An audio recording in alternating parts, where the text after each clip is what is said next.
2. Nós estamos em campanha de avivamento e essa semana, cada semana nós temos um tema.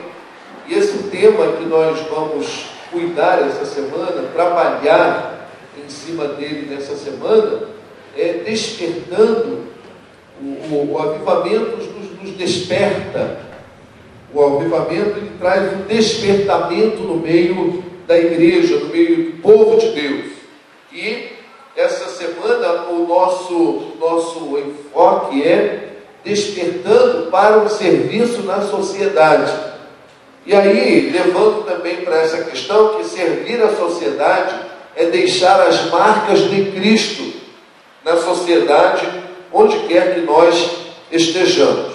Então vamos ler esse texto da palavra de Deus, que diz assim, Marcos capítulo 2, a partir do versículo 1. Poucos dias depois, tendo Jesus entrado novamente em Cafarnaum, o povo ouviu falar que ele estava em casa. Então muita gente se reuniu ali, de forma que não havia lugar nem junto à porta, e ele pregava a palavra. Vieram alguns homens trazendo um paralítico carregado por 4 deles. Não podendo levá-lo até Jesus por causa da multidão, removeram parte da cobertura do lugar onde Jesus estava e pela abertura do teto baixaram a maca em que ele estava deitado, o paralítico. Vendo a fé que eles tinham, Jesus disse ao paralítico: Filho, os teus pecados estão perdoados. Estavam ali sentados alguns mestres da lei, raciocinando em seu íntimo: por que este homem fala assim? Ele está blasfemando. Quem pode perdoar pecados a não ser somente Deus? Jesus percebeu logo em seu espírito que era isso que eles estavam pensando e lhes disse: por que vocês estão remoendo essas coisas no seu coração? Que é mais fácil dizer ao paralítico: os seus pecados estão perdoados? Ou levante-se, pegue a sua cama e ande. Mas para que vocês saibam que o Filho do Homem tem autoridade para perdoar pecados, disse ao paralítico: eu te digo, levante-se, pegue a sua maca e vá para casa. E ele se levantou e pegou a sua maca e saiu à vista de todos, que atônitos glorificavam a Deus, dizendo: nunca vimos nada igual. Que coisa extraordinária esse texto da palavra de Deus, em que as pessoas são impactadas pelo que acabaram de ver. As pessoas presentes naquela casa onde Jesus estava pregando a palavra foram impactadas com a atitude daqueles homens que, sabendo que Jesus pregava numa casa, pegaram um amigo ou conhecido, eu não sei se esse homem que é carregado, esse paralítico, tudo indica que era um tetraplégico, não sei se eles eram amigos deles, ou se era apenas alguém que se compadeceu deles, mas um certo alguém que amou aquela pessoa. E sabendo que Jesus estava numa casa, levaram aquele tetraplégico numa maca para que ele pudesse ser curado por Jesus. E quando chegaram lá na casa, estava tudo cheio, uma multidão ouvindo Jesus. Eles não tinham como chegar. E então foram estratégicos, se esforçaram, enfrentaram aquela barreira, pegaram uma corda, amarraram na maca, subiram até o telhado, ali abriram telhado e desceram com aquela maca, com aquele homem à presença de Jesus. Jesus então ali contemplando a fé daqueles homens. Interessante que nesse texto é um dos textos da Bíblia que o homem é curado não por causa da sua fé. O homem é curado não por causa da fé dele, mas ele é curado por causa da fé de outros. A fé daqueles amigos, ou aqueles conhecidos, ou aqueles homens que trouxeram. E Jesus perdoa-lhe os pecados, e Jesus é criticado pelos que ouviam, aqueles homens que pertenciam à religião judaica, líderes daquela religião. Eles então criticam Jesus, porque só quem pode perdoar pecados é Deus. Mas Jesus é Deus. E Jesus tem autoridade para perdoar pecados. E Jesus declara então o pecado daqueles homens, daquele homem perdoado. E Jesus opera cura. Meus irmãos, nós estamos numa semana, iniciando uma semana, em que nós vamos falar sobre servir a sociedade, deixando as marcas de Cristo no nosso dia a dia. E o tempo de avivamento, ele é um tempo que nos conduz cada vez mais perto de Deus. Quando a gente está avivado, esse é um tempo de estarmos mais perto de Deus, com uma consciência aguda que precisamos deixar marcas na sociedade, precisamos deixar marcas na vida das pessoas. O avivamento o avivamento, ele é um momento em que nós precisamos revigorar não apenas a nossa fé, não apenas a nossa vida espiritual, mas também o amor. Avivamento não é só revigoramento de fé, não é só revigoramento da vida espiritual, mas avivamento é tempo de revigorarmos o nosso amor, porque jamais deixaremos marcas na vida das pessoas sem o amor. Então, aqui nesse texto, tem duas coisas muito interessantes que, em épocas de avivamento, precisam caminhar juntas: o amor e a fé. Juntos, lado a lado. Uma fé que possa produzir algo de prático. Se a fé não andar junto com o amor, então ela não é bíblica. A fé bíblica, na fé bíblica, ela anda junto com o amor, em conjunto com o amor. E se não anda fé e amor, não é bíblica e, portanto, também não é a fé que Jesus contempla. Jesus contemplou a fé daqueles homens, e ao contemplar a fé daqueles homens, ele cura, perdoa. É isso que é ser igreja do mundo. A igreja do mundo é essa igreja, em que Jesus vai olhar a fé dos crentes, a nossa fé, e ao contemplar a nossa fé, Jesus vai fazer coisas extraordinárias no mundo, independente da fé do mundo. Independente da fé das pessoas, ele vai contemplar a nossa, como aconteceu nesse texto. Mas a fé que Jesus contempla e viaja dessa maneira é essa fé viva, conectada, junto com o amor incondicional. Então, nessa noite, nós precisamos pensar um pouco nisso. A luz de Jesus precisa brilhar em muitos lugares, como está brilhando lá nesse presídio. Ela precisa brilhar, e a palavra de Deus diz assim: brilhe a vossa luz diante dos homens, para que vejam as suas obras e glorifiquem ao Pai que está nos céus. Então, avivamento é também se colocar à disposição de Deus para agir em lugares e contextos em que a luz de Cristo será decisiva. Avivamento é também, presta atenção, avivamento é também se colocar à disposição de Deus para agir em lugares em que a luz de Cristo será decisiva.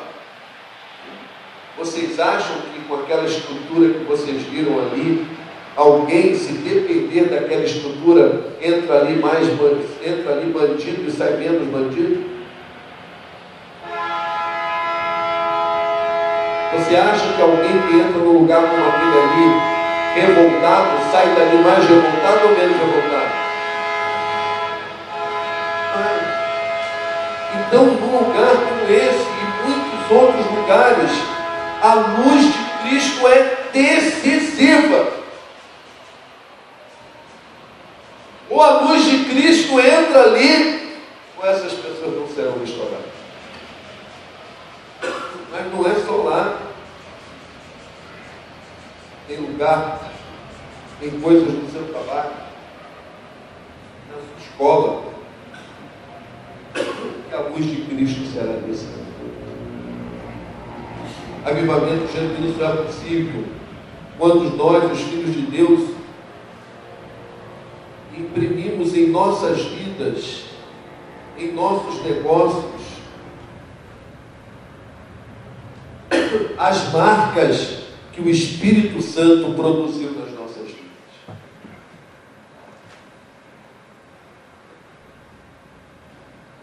Quantas vezes você vai se confrontar com uma situação de corrupção, e se você fizer um negócio de um jeito corrupto, se você fizer um negócio dando um jeitinho aqui, pegando uma brechinha da lei ali, você vai ganhar muito dinheiro. Mas não vai haver avivamento enquanto o povo de Deus agir assim. Quando o avivamento genuíno só é possível acontecer quando nós, os filhos de Deus, imprimimos em nossas vidas, em negócios, estudos, relacionamentos, as marcas da mudança que o Espírito Santo produz na nossa vida. Avivamento, ele vai fazer com que nossas vidas sejam marcadas pela integridade, pela coerência. Avivamento faz com que os crentes tenham uma influência política na sua geração. Muitas coisas que aconteceram no mundo de positiva na política foi pela influência de grandes homens de Deus. Nós estamos no ano eleitoral. Não eleja pessoas que se dizem crentes, mas vão para Brasília, vão para a Assembleia Legislativa, ou qualquer lugar como esse, com uma atitude que não é marcada pela integridade, que não é marcada por uma influência nessa geração de políticos tão corruptos como nós temos visto. E a melhor maneira de nós influenciarmos a nossa geração contra a corrupção é não sermos corruptos. Quando você dá um jeitinho, quando você dá um dinheirinho, quando você faz alguma coisa para conseguir um benefício, você não tem o direito de reclamar dos políticos corruptos, porque você também está se corrompendo. Então nós precisamos de um tempo de marcar vidas. Como é que nós vamos marcar uma vida na sociedade se o meu foco, eu uso os mesmos critérios que o mundo não crente usa? Como é que eu vou marcar a sociedade se a minha ação política é igualzinha a daqueles que não são crentes no mundo? No Brasil, um grande avivamento precisa levantar pessoas que sejam coerentes, que hajam com integridade. Avivamento não é só contemplação. Essa semana, uma lição grandiosa que nós precisamos ter essa semana com avivamento é que avivamento não é só contemplação. Com esses 4 homens, a casa estava cheia. Mas será que só esses homens conheciam aquele aleijado? Será que só esses 4 homens o viam na cidade? Mas os outros o que fizeram? Correram, foram para lá. Oh, que palavra maravilhosa! Oh, que palavra de Jesus! Oh, que coisa boa ouvir Jesus! Oh, que maravilha ouvir Jesus! Como Pedro falou lá na transfiguração: Senhor, vamos fazer umas barracas aqui, vamos ficar aqui para sempre, nessa coisa tão gostosa. Jesus, não. Vamos descer. Será que só esses 4 viram o paraíso? Será que só esses 4 sabiam que tinha esse paralítico em Cafarnaum? Enquanto os outros estavam preocupados lá só em ouvir, só em receber, só em levantar as mãos, só em dar glória a Deus.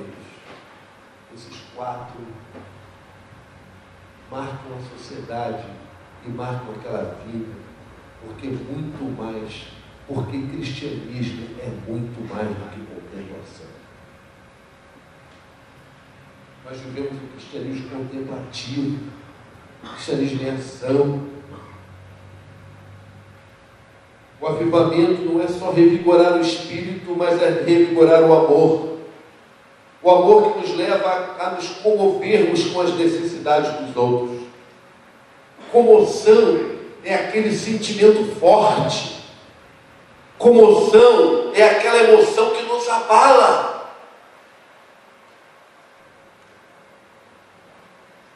Talvez hoje algumas pessoas aqui tenham ficado comovidas quando viram aquelas imagens, quando ouviram o testemunho. Foram abalados. Tempo de avivamento, meus irmãos, é um tempo assim, onde nós nos comovemos com as necessidades dos outros. Mas nos comovemos de uma tal forma, é tão forte a coisa, que nós pegamos aquela cama, colocamos aquele paralítico e vamos lá e vamos querer ajudar de tal forma que se o telhado, que não dá para chegar lá, para quebrar telhados. Vamos subir barreiras. Esta semana aconteceu algo que muito abalou a sociedade. Um homem que por R$500, por uma dívida de R$500 de um amigo, ele foi lá na casa do amigo cobrar a dívida. O amigo não estava, pelo menos essa, eu estou falando baseado nas informações que eu recebi. O amigo não estava, ele entrou na casa do amigo, estavam 2 filhos, 2 crianças. Ele amarrou 2 crianças e meteu fogo na casa. E as 2 crianças morreram queimadas. Mas se nós não tivermos cuidado, daqui a pouco a gente ouve uma notícia dessa, ela nem mexe mais com a gente. O avivamento, meus irmãos, não é revigorar só a fé, mas é revigorar o amor.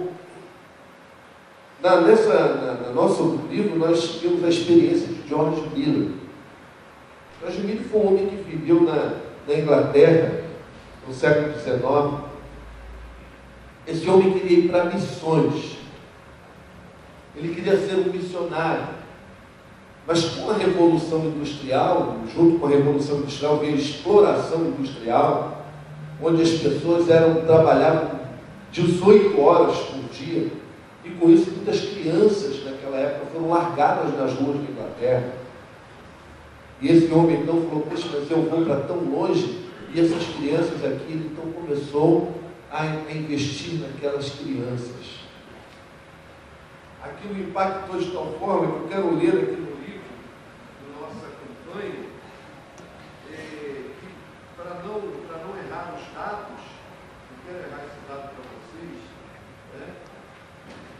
mais de 10.000 pessoas foram afetadas, dizendo assim, durante os anos nos quais George Miller dirigiu os orfanatos. Ele começou com um orfanato, depois foram sendo criados outros. George Miller atendeu mais de 10.000 crianças. E quando alguém lhe perguntou qual é o segredo, qual é o segredo?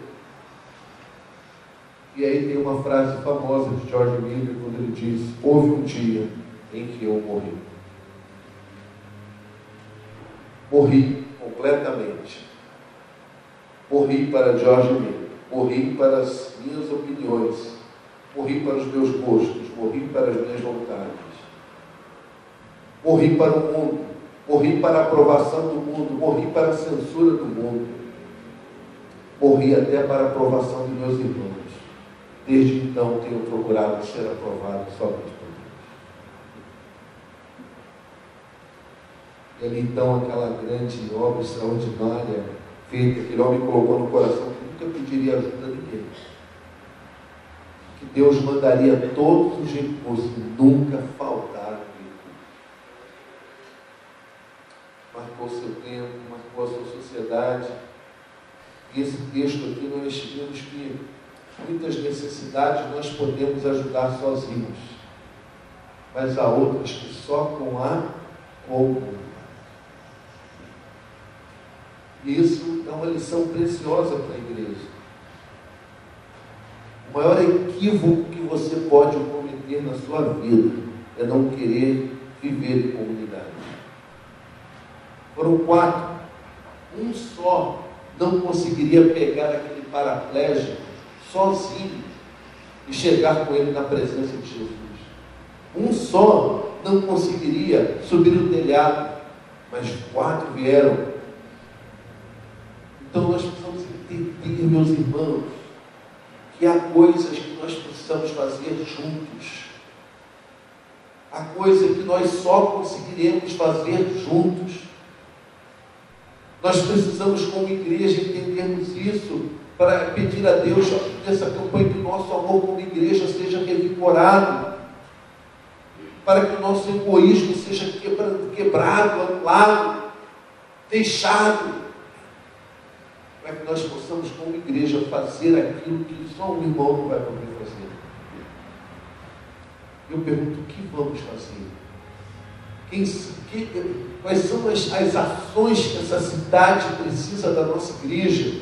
Que só a igreja vai poder fazer, que só como comunidade faremos para deixar marcas. Essa é uma das coisas que eu tenho mais orado a Deus. O que podemos fazer? Eu quero, nesse momento da mensagem, fazer um desafio. Quantos líderes de grupo da comunidade, da campanha estão aqui? Levante a mão. Líderes de grupo. Temos vários. E o pastor Vanderlei vai comunicar aos outros. Eu queria que cada grupo, até o final da campanha, escolhesse alguma coisa para fazer, para servir a comunidade, que uma pessoa sozinha do grupo não pode fazer.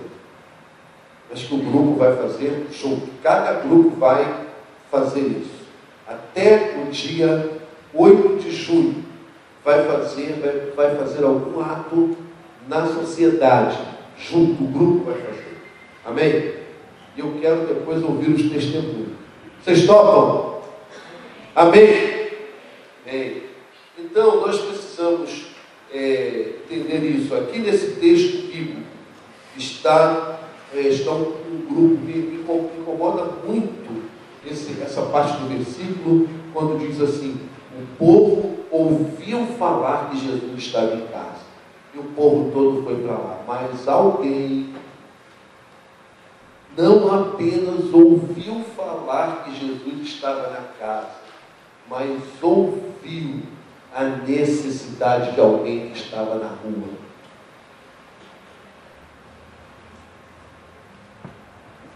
Nós, como igreja, precisamos ouvir mais a necessidade daqueles que estão na rua. Enquanto todos ouviram só de Jesus e correram para ele, esses homens foram lá e buscavam alguém que precisava de Jesus. Levou Jesus à presença. Que esse avivamento revigore o nosso amor. Provamos nossa fé em Jesus Cristo não pelas regras a que obedecemos, mas pelo amor que dedicamos uns aos outros. O amor entre cristãos é o reflexo do amor de Deus que contagia e permite o testemunho de vidas transformadas pelo poder do Espírito Santo. O mundo quer saber se o amor de Jesus é visível em nossa vida e não apenas em palavras. Então, tempo de avivamento é tempo de amarmos uns aos outros. Uma igreja cresce naturalmente quando a prática do amor. Carência de amor tem levado milhares de pessoas ao suicídio em todos os lugares. Há crianças que são alcançadas por instituições e por igrejas que que estão sendo numa situação de saúde bem precária e às vezes doentes fisicamente, E que essas crianças, mesmo estando vivendo em situação precária, o problema delas não é a alimentação. O problema da desnutrição delas, da aparente desnutrição, e os problemas que essas crianças enfrentam, muitas vezes não é falta de alimento, é falta de afetividade. Elas ficam desnutridas por falta de amor. Você sabia que falta de amor desnutre? Elas ficam desnutridas, doentes, por falta de amor. Nós precisamos vencer o nosso egoísmo. Essa semana, lá no congresso da CEPAL, que eu fiz semana passada, eu vi uma história muito interessante sobre egoísmo crente. Dizem que uma menina, uma moça, uma jovem, uma moça, ela estava doida para casar. Queria casar de qualquer jeito. E todo culto de oração, vocês estão rindo, nem comecei, todo culto de oração, aquela menina chegava lá e dizia: Senhor, me dá um marido, Senhor, me dá um marido. E foi assim o ano inteiro. Todo culto lá, o pastor ouvia aquela irmã, só orava assim: Senhor, me dá um marido. Um dia o pastor foi invocado, ele chamou a irmã e falou: irmã, é muito egoísta. Eu nunca vi a irmã aqui pedindo por ninguém. Eu nunca vi a irmã aqui orar por nenhuma outra pessoa. A irmã só pede pela irmã. Só pede. Esse egoísmo não pode continuar assim. E aí, o pastor ficou até achando que aquela irmã, quem sabe, não gostou da bronca, tenha gostado da bronca, e ela não ia voltar no próximo culto. Mas no próximo culto de oração está lá, cara. É minha mãe. Ela sempre ia com a mãe. Aí ela orou naquele dia, depois da bronca do pastor, ela orou: ó, Senhor, arruma um genro para minha mãe. Um genro para minha mãe. Muitas vezes esse egoísmo nos leva a esquecermos disso. Que a carência do amor é uma das maiores problemas enfrentados, em primeiro lugar, dentro da igreja. Só se nós começarmos a amar o viver de onde, se esse avivamento, se essa campanha de avivamento nos levarmos a amarmos uns aos outros, a começar aqui dentro da igreja, naturalmente a igreja vai crescer, porque as pessoas vão perceber isso. Nós vamos influenciar as outras pessoas com esse amor. Então, meus irmãos, esse mundo está doente, e muitas doenças é por falta de amor. Então eu vou, nesse primeiro ponto então que eu estou aqui, é dizer que o amor, ele pode fazer coisas extraordinárias. E uma das armadilhas de Satanás nesse tempo é inverter valores, é vulgarizar palavras, dar duplo sentido. Uma delas é o amor. A palavra amor tem sido usada indevidamente, às vezes até contraditoriamente, em muitos lugares e situações, tornando-a vazia. A palavra amor está se tornando uma palavra vazia em nossa cultura. Mas o apóstolo Paulo, em 1 Coríntios capítulo 13, ele fala sobre o amor. E lá ele vai dizer sobre aquele amor, ele diz que o amor é paciente. Ou seja, não perde o domínio, mas suporta. O amor é benigno, dá-se no serviço aos outros. Presta atenção. O amor não arde em ciúmes, ou seja, não se aborrece com o sucesso dos outros. O amor não se ufana nem se ensoberbece, ou seja, preocupa-se em dar-se e não em afirmar-se. O amor não se conduz inconvenientemente, ou seja, sempre age com cortesia e generosidade. Não procura seus interesses, ou seja, o amor é a antítese ao egoísmo. Não se exaspera, ou seja, não é predisposto a ofender-se, está mais pronto a pensar o melhor das pessoas. O amor não se ressente do mal, ou seja, não abriga qualquer sentimento de ofensa, não se alegra com a injustiça, ou seja, não sente prazer com o infortúnio dos outros. regozija-se com a verdade, ou seja, não é indiferente ao erro. O amor tudo sofre, ou seja, o amor não recua facilmente, mas resiste. Tudo crê, ou seja, procura sempre ver o melhor. Tudo espera, recusa-se a tomar o fracasso como um final. Tudo suporta, não se deixa esmorecer, mas continua a lutar. Essas são as qualidades de um amor capaz de transformar a igreja e impactar a sociedade. Né? Então, a primeira coisa que a gente quer tirar desse texto é o amor desses homens que não alimentaram uma espiritualidade contemplativa, mas uma fé prática, uma fé em ação. E eles não foram correndo para casa como os outros fizeram para ficar se deliciando do que Jesus falava, mas socorreram alguém que precisava de Jesus e levou aquela pessoa aos pés de Jesus. E vem então o segundo ponto, no ponto final da mensagem. Primeiro, para nós deixarmos marcas na sociedade, nós precisamos de um amor que se mostra de forma prática no mundo. Segundo, de uma fé que deixa marcas. Amor e fé que deixa marcas. E essa fé deixa tantas marcas que Jesus disse que o homem foi curado por causa da fé daqueles homens que levaram a presença dele. Quando Jesus disse que aquele homem estava sendo curado da sua paralisia, não por causa da sua fé, mas pela fé dos amigos. Isso é algo importante para pensarmos, pois se a igreja tiver uma fé sadia, ela pode levar pessoas à presença de Jesus para serem curadas, salvas e libertas.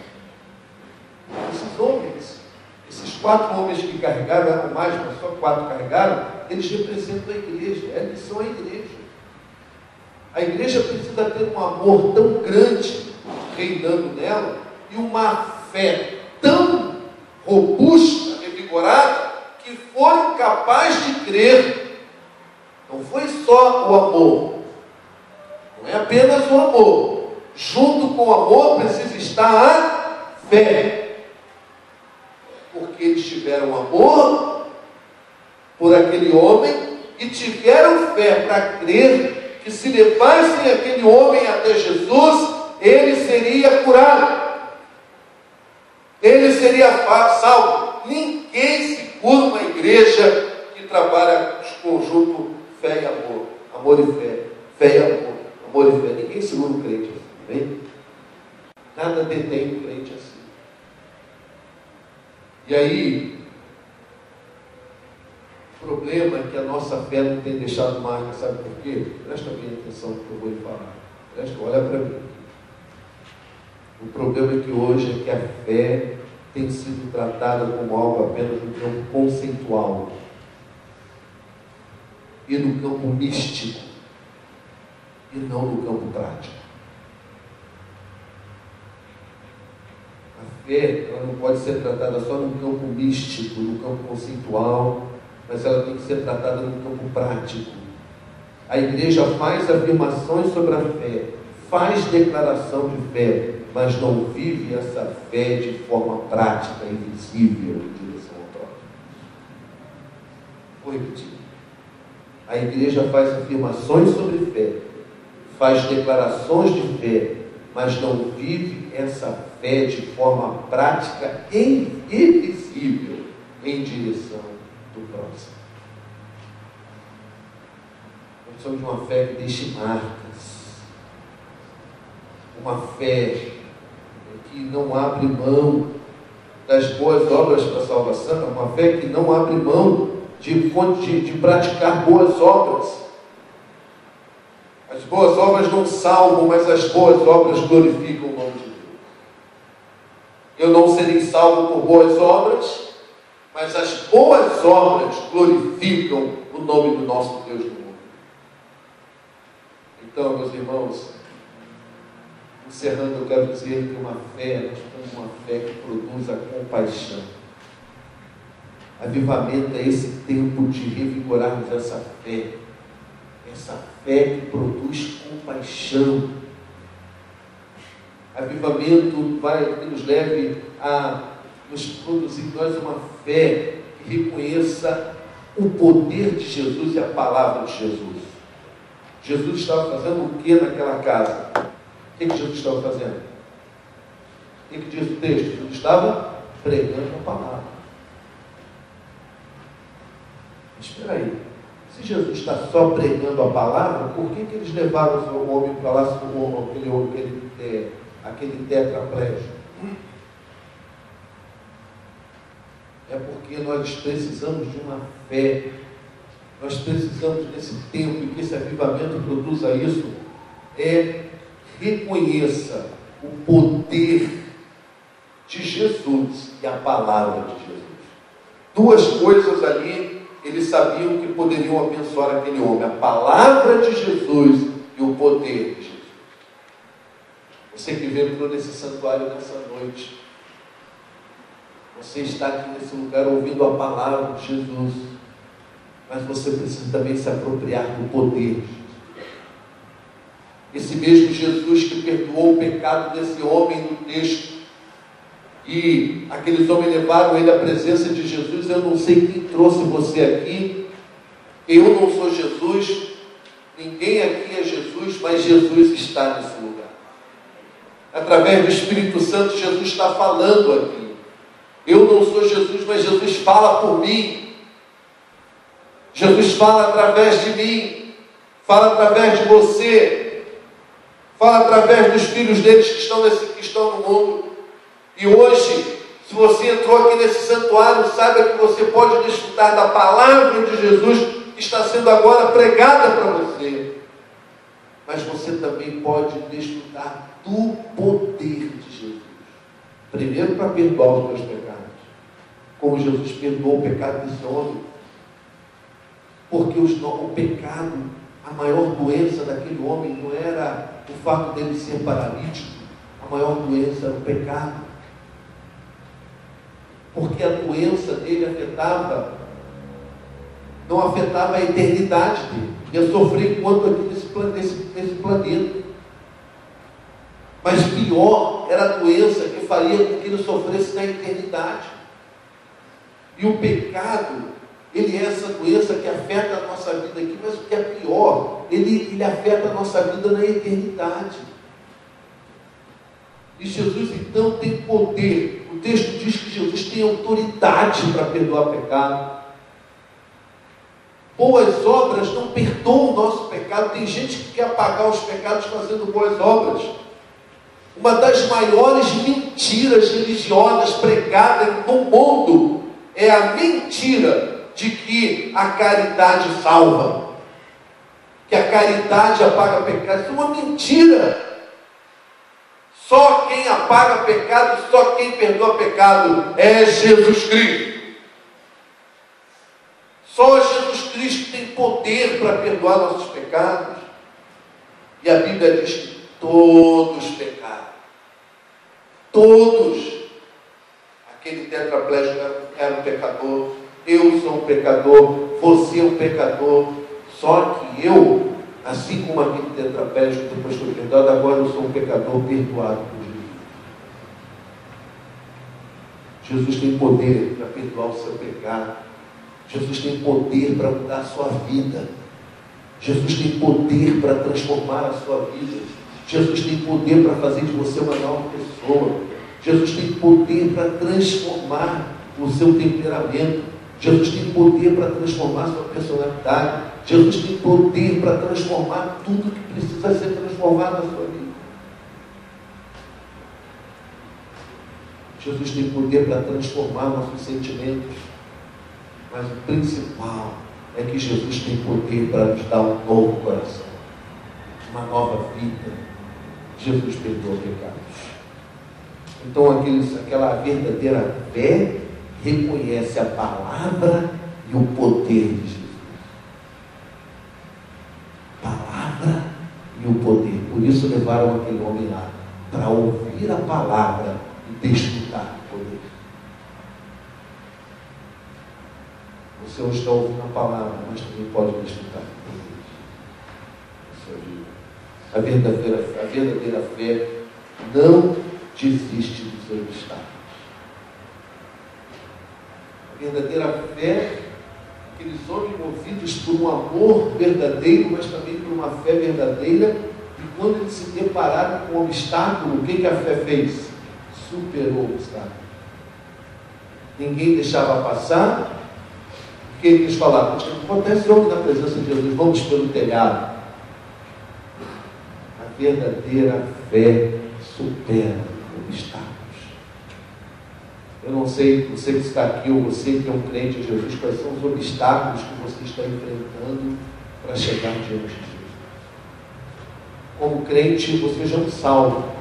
Como crente, você já é um filho de Deus, mas pode estar vivendo uma vida fria, vazia, longe de Deus, longe de Jesus. E quais são os obstáculos? Quais são os obstáculos que têm feito você ficar longe de Jesus? Não tem conseguido fazer com que você chegue à presença de Jesus. O Espírito Santo habita em você. Você pode vencer qualquer obstáculo, mas precisa de fé para vencer os obstáculos. Talvez você está aqui nessa noite e você gostaria tanto de já ter se batizado na igreja, ter se tornado membro da igreja, mas tem tantos obstáculos. Você precisa vencer esses obstáculos pela fé. Você ainda não se reconciliou por causa de obstáculos, mas precisa vencer esses obstáculos pela fé. Começamos a vencer. Você quer servir a Deus, você quer estar mais, mas tantos obstáculos. Se você entrou nessa noite aqui e você está enfrentando obstáculos, peça a Deus para que a sua fé seja robustecida, para que assim como esses homens, você possa vencer os obstáculos para chegar à presença de Deus, para usufruir da sua palavra e experimentar o seu poder. Há quanto tempo você não experimenta o poder de Deus na sua vida? Há quanto tempo você não está usufruindo dos benefícios da palavra de Deus? Vença os obstáculos. Em último lugar, a verdadeira fé confia somente em Jesus para a salvação, para perdoar pecados e dar vida eterna. Filho, os teus pecados estão perdoados. Confia só em Jesus. Você confia só em Jesus para a sua salvação? Ou você confia que você pode fazer alguma coisa? Ou tem alguém disputando com Jesus? Ou você acha que a mãe de Jesus também pode te ajudar para a salvação? Não pode não. Ela também precisou se converter a Jesus.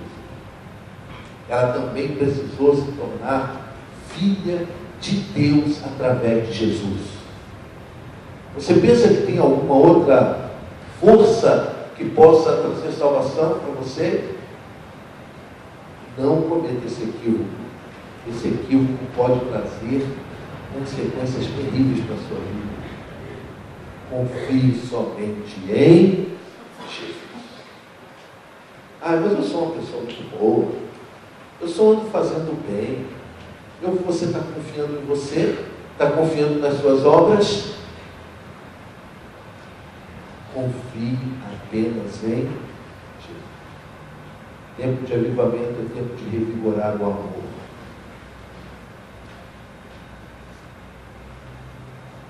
Eu quero perguntar a primeira parte do meu apelo nessa noite: como anda o amor em você?